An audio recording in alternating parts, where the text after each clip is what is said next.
ভৰি ধৰিলে 500 টকা দিছে, ভৰি নধৰিলে 500 টকা, আৰু ভৰি ধৰি দিয়াৰ পিছত আপুনি আশীৰ্বাদ দিছে। এইটো কেনেকুৱা কথা? হা, কেনেকুৱা কথা?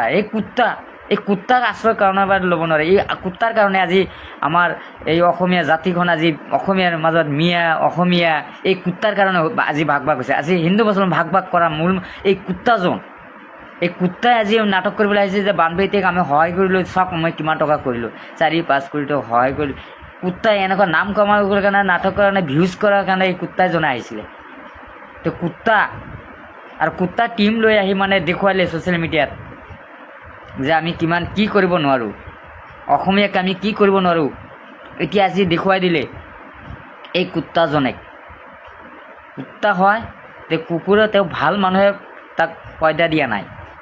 যদি ভাল মানুহে দিলেহেঁতেন তাই এনেকুৱা নকৰিলেহেঁতেন। মই সেইকাৰণে বেছি কথা নক'লোঁ।